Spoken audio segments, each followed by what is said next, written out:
మనం చదువుకున్నటువంటి వాక్య భాగం మీకు తెలియంది కాదు. ఆకాశ పక్షులను చూడండి, అవి విత్తవు, కోయవు, కొట్లలో కూర్చుకొనవు, అయినను మీ పరలోకపు తండ్రి వాటిని పోషించుచున్నాడు. మీరు వాటికంటే బహు శ్రేష్ఠులు కారా అని యేసయ్య ప్రశ్నిస్తూ ఉన్నాడు. మనుషుల్ని గురించి ఆయన మాట్లాడుతూ, భూమి మీద దేవుడు సృష్టించిన సృష్టిలో దేవునికి ఏవి శ్రేష్టమైనవి అనే విషయాన్ని మనం ఆలోచన చేస్తే అందులో మొదటి స్థానం మనుషులకే వచ్చింది. ఎందుకంటే ఈ ఒక్క చోటే కాదు, ఇంకా మరికొన్ని వచనాల్లో కూడా ప్రభు ఆ మాట మాట్లాడాడు. జస్ట్ ఒక 2 పేజీలు తిప్పండి. మత్తయి సువార్త 10వ అధ్యాయము 30వ వచనం చదువు. మీ తల వెంట్రుకలన్నీ లెక్కింపబడి ఉన్నవి గనుక మీరు భయపడకుడి. మీరు అనేకమైన పిచ్చుకల కంటే శ్రేష్ఠులు. దేవునికి స్తోత్రం కలుగును గాక. ఇక్కడేమని మాట్లాడాడు? ఇందాకేమో ఆకాశ పక్షులు అన్నాడు. ఆకాశ పక్షులు అన్ని రకాలు వస్తాయి. ఇక్కడ పక్షులన్నిటిలోనికి చిన్న వాటిని గురించి మాట్లాడుతున్నాడు. ఆకాశ పక్షుల్లో పెద్దవి ఉన్నాయి, చిన్నవి కూడా ఉన్నాయి. పెద్దవాటికి వచ్చేటప్పటికి చాలా చెప్పొచ్చు. గ్రద్ద, పక్షిరాజు, బోరువా, కొన్ని పెద్ద పెద్దవి ఉంటాయి. అలాగే చిన్న పక్షులు కూడా ఉంటాయి. చిన్న పక్షుల్లో బాగా చెప్పుకోదగ్గవి పిచ్చుకలు. ఆకాశ పక్షులను ఒక చోట అన్నాడు, మరో చోటేమో మీరు పిచ్చుకల కంటే శ్రేష్ఠులు అన్నాడు. చదువు. అంటే దేవుడు పెద్ద పక్షిని గురించి ఆలోచిస్తాడు, చిన్న పక్షి అయినటువంటి పిచ్చుకను గురించి కూడా ఆలోచన చేస్తాడు. దానికి ఆహారం పెడతాడు, దీనికి కూడా ఆహారం పెడతాడు. దానికి జీవనాన్ని ఇస్తాడు, దీనికి జీవనాన్ని ఇస్తాడు. పెద్ద పక్షి, చిన్న పక్షి రెండిటికి. అలాగే ఇక్కడ మీ తల వెంట్రుకలన్నీ లెక్కింపబడి ఉన్నవి కనుక మీరు భయపడకుడి, మీరు అనేకమైన పిచ్చుకల కంటే శ్రేష్ఠులు అన్నాడు. పిచ్చుకల గురించి ఎందుకు ప్రస్తావించాడంటే పైన చదివితే, చదువు పైన, మరియు ఆత్మను చంపనేరక దేహమునే చంపువారికి భయపడకుడి గాని ఆత్మను దేహమును కూడా నరకములో నశింపజేయగలవానికి మిక్కిలి భయపడుడి. ఆత్మను చంపనేరక దేహమునే చంపువారికి భయపడకుడి గాని ఆత్మను దేహమును కూడా నరకములో నశింపజేయగలవానికి మిక్కిలి భయపడుడి. 2 పిచ్చుకలు ఈ లోకంలో మనుషులు శరీరాలను చంపుతారు.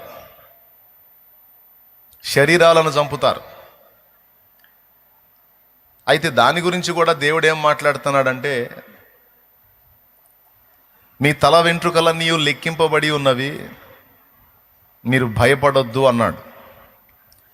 తల వెంట్రుకలన్నీ లెక్కింపబడి ఉన్నవి, మీ తండ్రి సెలవు లేకుండా ఒక వెంట్రుక కూడా రాలదు అనే దాని అర్థం.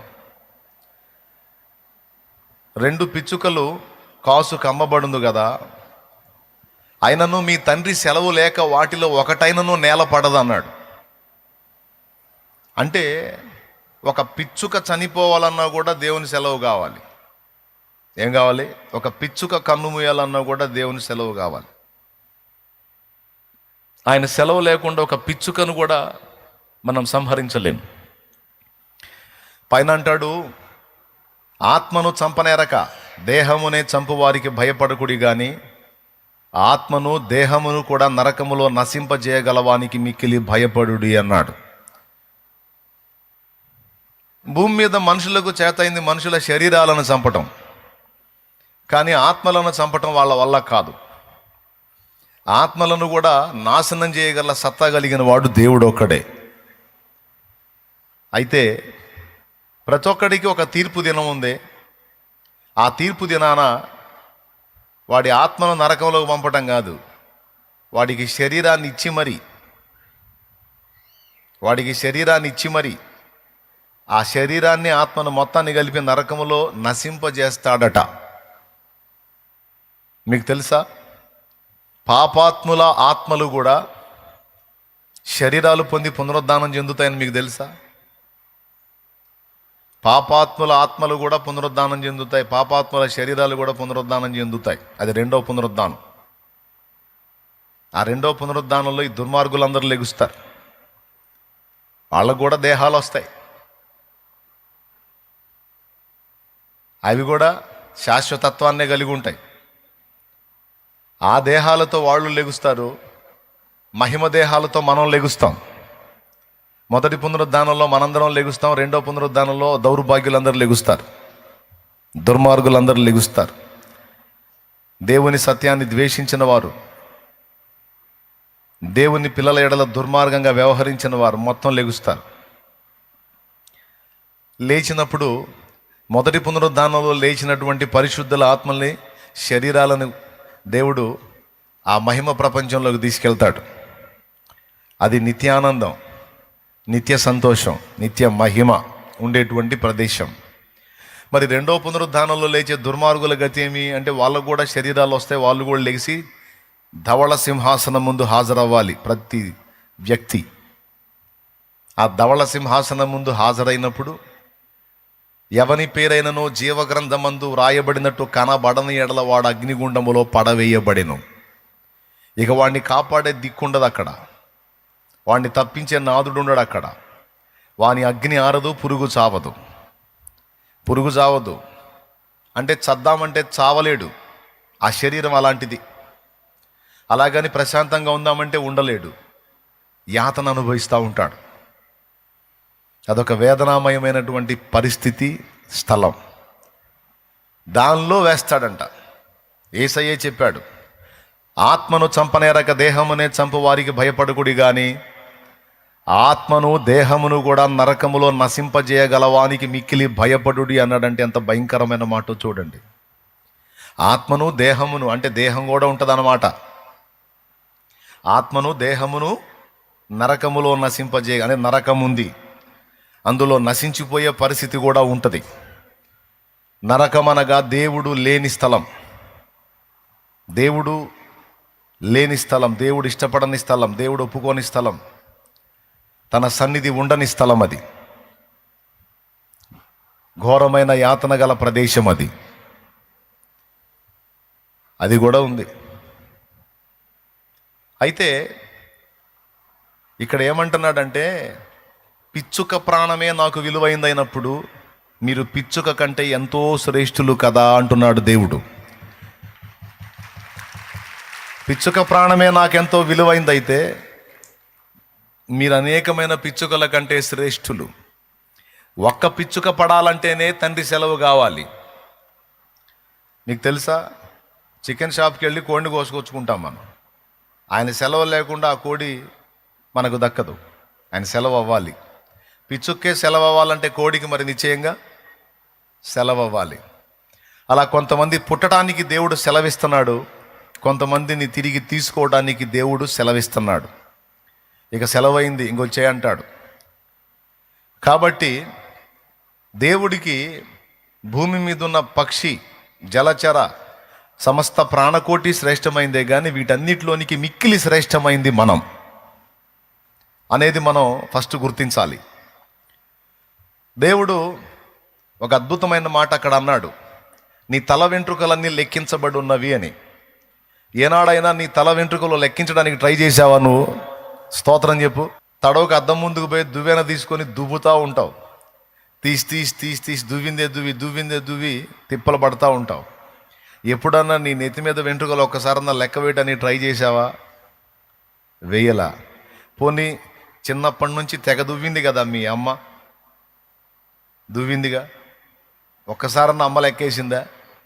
పోనీ ఎప్పుడన్నా అడిగావా, మమ్మీ నేనంటే నీకు ప్రేమ కదే మమ్మీ, ఒక్కసారి జుట్టు లెక్క ఇవే మమ్మీ అంటే ఏం చెప్పిద్ది? ఆ తలకు పెట్టి ఒకటి బాధిద్ది. ఏందే అంటది, తల వెంట్రుకలు లెక్కే మమ్మీ అడుగు నువ్వు. ఆ తలకు పెట్టి ఒకటి బాధిద్ది. ఇక నాకేం పనులు లేవనుకున్నావా? మమ్మీ నేనంటే నీకు ఇష్టమా కాదా? ఇష్టమే. ఎంత ఇష్టం? చాలా ఇష్టం. అయితే ఒక్కసారి లెక్కే మమ్మీ. ఏంటే లెక్కేసేది? తల వెంట్రుకలు అవి లెక్కేయాలంటే ఎన్ని రోజులు పట్టిద్ది అనుకున్నావు? అన్ని పనులు మానుకొని కూర్చోవాలని ఎట్లా కుదిరిద్ది? ఏ కూతురు అడగదు, ఏ కొడుకు అడగడు, ఏ తల్లి కూడా లెక్క పెట్టలేదు. కొంతమంది తల్లులు తండ్రులు దేవుడి కంటే వాళ్ళకే ఎక్కువ ప్రేమ ఉన్నట్టు పిల్లల మీద తెగ ఫీల్ అవుతూ ఉంటారు. దేవుడి కంటే మనకే వాళ్ళ మీద పిల్లల మీద ఎక్కువ ప్రేమ ఉన్నట్టు మన ఫీలింగ్. ఆయన అంటాడు, ఏడిచావు పనికి మాలిందని అంటాడు. ఏంటి ప్రభా, నా పిల్లలు ప్రభా, ప్రాణం ఇస్తా ప్రభా. ఏడిచావు, ప్రాణం ఇవ్వద్దు, వాడి తల వెంట్రుకలు లెక్క. ఇన్నిసార్లు దువ్వావు కదా, సంవత్సరాలు దువ్వావు వాడి చిన్నతనాన్న. ఒక్కసారన్నా లెక్కేసావా? లెక్క వేయలేదు. కానీ వాడంటే నాకు ఇష్టం తండ్రి, ఆ పాప అంటే నాకు ఇష్టం తండ్రి. నేను ఒప్పుకోను. ఎంత ఇష్టమైనా నీ ఇష్టం కొంచెమే, కానీ నా అంత ఇష్టమైతే నీకు వాళ్ళ మీద లేదు, నా అంత ప్రేమ అయితే నీకు వాళ్ళ మీద లేదు. నాకెంత ప్రేమో తెలుసా? నువ్వు లెక్క పెట్టని వెంట్రుకలు వాడు కూడా లెక్క పెట్టుకొని వెంట్రుకలు నేను ఎప్పుడో లెక్కేసి కూర్చున్నా. అసలు అదేం ఇంట్రెస్ట్ అండి, నాకు అర్థం కాదు. అంటే ఎంత ప్రత్యేకంగా మనల్ని చూస్తే, ఎంత ప్రేమిస్తే, ఎంత ఇంట్రెస్ట్ ఉంటే కూర్చొని జుట్టు లెక్కేసుకుంటాడండి. ఊహించలేం అసలు అది, కానీ నిజం. ఏమేమి లెక్క పెట్టాడో తెలుసా? మొత్తం లెక్కేసి కూర్చున్నాడంట. చూస్తారా ఏమేమి లెక్క పెట్టాడో? నంబర్ 1, మీ తల వెంట్రుకలన్నీ లెక్కింపబడి ఉన్నవన్నాడు. అంటే ఈ దరి నుంచి ఈ దరి దాకా, ముందు నుంచి వెనక దాకా మొత్తం తల వెంట్రుకలన్నీ. అంత ఇంట్రెస్ట్ మనమంటే ఆయనకి. యేసయ్య అబద్ధాలు చెప్తాడా? ఎంతమంది ఒప్పుకుంటారు యేసయ్య అబద్ధాలు చెప్తాడని? చెప్పడానికి ఎంతమంది ఒప్పుకుంటారు? యేసయ్య అబద్ధాలు ఆడేవాడు, ఆయన సత్యవంతుడు. దేవునికి స్తోత్రం కలుగును గాక. ఆయనే చెప్పాడు, మీ తల వెంట్రుకలన్నీ లెక్కింపబడి ఉన్నవి, భయపడకుడి అన్నాడు. మీ అమ్మ లెక్కే లేదు, మా అమ్మ లెక్కే లేదు. డైలాగులు మాత్రం తెగ ప్రేమ ఉన్నట్టు మాట్లాడతారు. ప్రేమ ఏం ప్రేమ లేదు. దేవుడికి ఉన్నంత ప్రేమ, దేవునికి ఉన్నంత శ్రద్ధ, దేవునికి ఉన్నంత పట్టింపు, దేవునికి ఉన్నంత ఆసక్తి, దేవుడు మనల్ని చూసేంత శ్రేష్టంగా మరి ఎవ్వరూ చూడరు. ఇది నువ్వు ఒప్పుకున్నా ఒప్పుకోకపోయినా ఇది పచ్చి నిజం. ఇది నిజం. ఇంకా ఏమేమి విషయాల్లో మన విషయంలో ఆయనకి ఇంట్రెస్ట్ ఉందో చూద్దాం. మన అడుగులను లెక్కేసి కూర్చున్నాడంట. అడుగులు, మన లైఫ్ టైం మొత్తం మనం ఎన్ని చోట్లకి వెళ్తామో, ఎన్ని అడుగులు వేస్తామో, ఒక రోజుకు వచ్చి ఎక్కడి నుంచి ఎంత దూరం నడుస్తామో, ఎన్ని అడుగులు వేస్తామో, మన అడుగుల లెక్క ఆయన రాసి కూర్చున్నాడంట. ఎక్కడుందో చెబుతారా? మన అడుగుల లెక్క ఆయన లెక్క పెట్టాడని ఎక్కడుందో చెప్పగలరా? 56వ కీర్తన 8వ వచనం. ఏబు గ్రంథము 31వ అధ్యాయము 37వ వచనం చదువు. ఇక్కడ ఏబు తన అడుగుల లెక్కను గురించి ఆయనతో మాట్లాడుతున్నాడు. నా అడుగుల లెక్క ఆయనకు తెలియజేసేదను అన్నాడు. ఈయన అడుగుల లెక్క ఈయన చెప్పటం ఈయనకే తెలిసినప్పుడు దేవునికి తెలియదా? నా అడుగుల లెక్క ఆయనకు తెలియజేసేదను. మరో చోట అంటాడు, నా అడుగుల లెక్క ఆయనకు తెలియను అని. దేవునికి స్తోత్రం కలుగును గాక. ఇప్పుడు 56వ కీర్తన 8వ వచనం ఒక్కసారి చూడండి. అక్కడ కొన్ని లెక్కేసి కూర్చున్నాడు. నా సంచారములను నీవు లెక్కించి ఉన్నావు. నా సంచారములు అంటే నేను సంచరించేటువంటివన్నీ ప్రదేశాలు, ఎన్ని చోట్ల తిరిగానో, ఎన్ని అడుగులు వేసానో మొత్తం లెక్కించి ఉన్నావు అన్నాడు. నంబర్ 1 తల వెంట్రుకలు లెక్కించాడు. నంబర్ 2 మన సంచారాలు, మనం అడుగులు వేసినవి, మనం ప్రయాణం చేసినవి మొత్తం లెక్కేసి కూర్చున్నాడు. 2, 3 మన కళ్ళ నుండి కారిన కన్నీళ్లు కూడా ఆయన లెక్కబెట్టి కూర్చున్నాడు. ఆ కిందికి చదివితే అర్థమైద్ది. నా కన్నీళ్లు నీ బుడ్డిలో నుంచబడి ఉన్నవి, అవి నీ కవిలలో కనబడును కదా. అదిగో, నా కన్నీళ్లు నీ బుడ్డిలో నుంచబడి ఉన్నవి, అవి నీ కవిలలో, కవిలే అంటే పుస్తకం, నీ పుస్తకంలో కనబడును కదా అన్నాడు.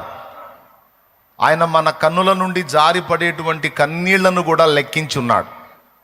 ఎన్నిసార్లు ఏడ్చామో, ఏడ్చిన ప్రతిసారి ఎందుకు ఏడ్చామో, అందులో పనికిమాలిన ఏడుపు ఎంత ఉందో, పనికొచ్చే ఏడుపు ఎంత ఉందో. సీరియల్ చూసి ఏడిసేవాళ్ళు ఉన్నారు, సోకండాలు పెట్టి కొంతమంది. సినిమాలు చూసి ఏడిచేవాళ్ళు ఉన్నారు, శోకండాలు పెట్టి కొంతమంది. ఏ పనికిమాలిన ఏడుపులు అవన్నీ. అర్థమైందా? హీరో హీరోయిన్ విడిపోతే వాళ్ళిద్దరిని అటొకళ్ళు ఇటొకళ్ళు లాక్కొని పోతుంటే వీళ్ళు ఏడుతూ కూర్చుంటారు. వాళ్ళిద్దరు చేసేది నటనే, కానీ ఇది ఒరిజినల్గా చూసేవాళ్ళు ఏడుతూ ఉంటారు. పనికిమాలిన ఏడుపులు, ఈ ఏడుపులు లెక్కలోకి రావు. అయినా రాసుకుంటాడు. అందులో పనికొచ్చే ఏడుపులెన్ని, పనికిరాని ఏడుపులెన్ని. ప్రతిఫలం పొందదగిన కన్నీళ్ళేవి, ప్రతిఫల శూన్యమైనటువంటి కన్నీళ్ళేవి అనేది కూడా రాసుకుంటాడు. నా కన్నీళ్లు నీ బుడ్డిలో దాచబడి ఉన్నవి, అవి నీ కవిలలో కనబడును కదా అన్నాడు. మన కనుల నుండి జారేటువంటి కన్నీటి బిందువులు నీకు తెలియదు, కానీ దేవుడు నీ కళ్ళ నుంచి వచ్చిన కన్నీటిని అంతటిని కూడా పట్టేశాడు. నీకు తెలియదు ఆ సంగతి, ఆయన పట్టాడని. అసలు మనం భూమి మీద ఎన్ని దినాలు ఉండాలో, ఎన్ని దినాలు ఉంటామో కూడా లెక్కించాడు. 139వ కీర్తన ఒకసారి చూడండి. 139వ కీర్తన 16వ వచనం చదువు. నేను పిండమునై ఉండగా నీ కన్నులు నన్ను చూచెను. నియమింపబడిన దినములలో ఒకటైనా కాక మునుపే నా దినములన్నీయు నీ గ్రంథములో లిఖితములాయెను. చూడండి, నియమింపబడిన దినములలో ఒకటైనా కాక మునుపే నా దినములన్నీయు నీ గ్రంథములో లిఖితములాయెను. దేవునికి స్తోత్రం కలుగునుగాక. చూడండి, నా నడకను నా పడకను నీవు పరిశీలన చేసి ఉన్నావు. 3వ వచనం. నా నడకను నా పడకను నీవు పరిశీలన చేశావు. మొదటి వచనం. 2వ వచనం, నేను కూర్చుండుట నేను లేచుట నీకు తెలియను. ఎన్నిసార్లు కూర్చుంటామో మన జీవితకాలం మొత్తంలో రాశాడు, ఎన్నిసార్లు లెగుస్తామో రాశాడు. ఎన్నిసార్లు మన లైఫ్ టైం మొత్తం ఎన్నిసార్లు కూర్చుంటామో తెలుసు, ఎక్కడెక్కడ కూర్చుంటామో తెలుసు. కారులో కూర్చుంటామో, బైక్ మీద కూర్చుంటామో, ఇంట్లో కూర్చుంటామో, అరుగు మీద కూర్చుంటామో, పొలంలో కూర్చుంటామో, చెట్టు కింద కూర్చుంటామో, ఎన్ని చోట్ల కూర్చుంటామో. నేను కూర్చుంటుట నేను లేచుట నీకు తెలియను. లైఫ్ టైం మొత్తం ఎన్నిసార్లు మనం కూర్చుంటామో లెగుస్తామో దేవుడు లెక్కబెట్టి కూర్చున్నాడు. ఎన్ని రోజులు మనం భూమి మీద ఉండాలో ఉంటామో లెక్కబెట్టి కూర్చున్నాడు. ఎన్నిసార్లు ఏడ్చామో, ఏడ్చిన ప్రతిసారి ఎందుకు ఏడ్చామో, ఏడ్చిన ప్రతిసారి ఎన్ని కన్నీళ్ళు వచ్చినాయో లెక్కబెట్టి కూర్చున్నాడు. మనం భూమి మీద ఎన్ని ప్రాంతాలు తిరిగామో, ఎన్ని చోట్లకి నడిచామో, ఎన్ని అడుగులు వేశామో అడుగుల లెక్క కూడా లెక్కబెట్టి కూర్చున్నాడు. ఏబు గ్రంథంలోనే అంటాడు, నా అడుగులను నీవు లెక్కించి ఉన్నావు అని. ఒక చోటేమో నా అడుగుల లెక్క నేను ఆయనకి తెలియజెప్పేదనని ఉంటుంది, మరో చోటేమో నీవు నా అడుగులను లెక్కించి ఉన్నావు అంటాడు. దేవునికి స్తోత్రం కలుగునుగాక. హల్లెలూయా. నియమింపబడిన రోజులలో ఒక్క రోజైనా ఇంకా నాకు స్టార్ట్ కాకముందే నా టోటల్ లైఫ్ టైం మొత్తం నీకు తెలుసు అన్నాడు. లెక్కబెట్టి కూర్చున్నాడు. ఏమండి, అన్నీ నమోదు చేయబడ్డాయి, అన్నీ రాయబడ్డాయి. ఎంత శ్రేష్టంగా మనల్ని భావిస్తే అన్ని లెక్కేసుకుంటున్నాడండి. దీన్ని బట్టి దేవుడు మనల్ని ఎంత శ్రేష్టంగా చూస్తున్నాడో, ఆయన దృష్టికి మనం ఎంత విలువైన వారముగా ఉన్నామో కొంచెం అర్థం చేసుకోవచ్చు. నీ తల్లికి, నీ తండ్రికి, నీ తోడబుట్టిన వారికి, నువ్వు కన్నవారికి కూడా నీ మీద లేనంత ఇంట్రెస్ట్, శ్రద్ధ నీ విషయంలో, నా విషయంలో మన సృష్టికర్త అయిన దేవుడికి ఉంది. నువ్వు ఒప్పుకున్నా ఒప్పుకోకపోయినా ఇది పచ్చి నిజం, నగ్న సత్యం. దేవునికి మహిమ. ఈ మాట వింటున్నప్పుడు మీ మనసుకి ఏమనిపిస్తుంది? ఆదరణ కలుగుతుందా, భయం కలుగుతుందా? రైట్. కట్టుకున్న భర్తకు లేదు నీ మీద అంత ఇంట్రెస్ట్, కన్న తల్లికి తండ్రికి లేదు. అరాకొరా ఉండొచ్చు, కానీ దేవుడికి ఉన్నంత అయితే లేదు. ఏబు గ్రంథం 14, 16 కూడా అండర్లైన్ చేసుకోండి, అక్కడ ఉంటుంది. అయితే ఇప్పుడు నీవు నా అడుగు జాడలను లెక్క పెట్టుచున్నావు. అది అడుగు జాడలను లెక్క పెట్టుచున్నావు. ఒక చోట ఏమన్నాడు, నా అడుగుల లెక్క నేను చెప్తున్నాడు. ఇక్కడేమో నా అడుగు జాడలను లెక్కేస్తున్నావు. కన్నోళ్ళు ఎప్పుడన్నా లెక్కేశారా? మా వాడు ఈరోజు ఎక్కడి నుంచి ఏడదాకా నడిచాడు, ఎన్ని అడుగులు వేసాడని ఎప్పుడన్నా ఎవరు లెక్కేయరు. అంత టైం ఎవరికి లేదు. స్కూల్కి పంపించేటప్పుడు అంత కూడుబెట్టి పోరా పో అని పంపిస్తారు. అంతే తప్ప ఇంకేమో లెక్క. అరే ఒకటి మావాడు 1 అడుగు వేసాడు, 2 అడుగులు వేసాడు, 3 అడుగులు వేసాడు, 4 అడుగులు వేసాడు అని అట్లా ఎవరన్నా లెక్కేసాడు అనుకో, చిలకలూరుపేటలో అట్ట ఎవరన్నా లెక్కేస్తే మధులత ఆసుపత్రికి తీసుకెళ్తారు, డాక్టర్ మధులత గారి దగ్గర తీసుకెళ్తారు. ఏమండి మా ఆవిడ మా అబ్బాయి ఎటుపోతే అటుపోయి వెంటబడి అడుగులు లెక్కేసుకుంటుందండి. 1 2 3 వాడు 2 అడుగులు వేస్తే 2 అడుగులు లెక్కేస్తుందండి. 4 రోజుల నుంచి ఇంతే చేస్తుందండి అంటే 5 రోజులకి మందులు ఇస్తాను వాడని అంటున్నాం. దేవునికి స్తోత్రం. 4 రోజుల నుంచి ఇంతే చేస్తుందంటే 5 రోజులకి మందులు ఇచ్చిద్ది.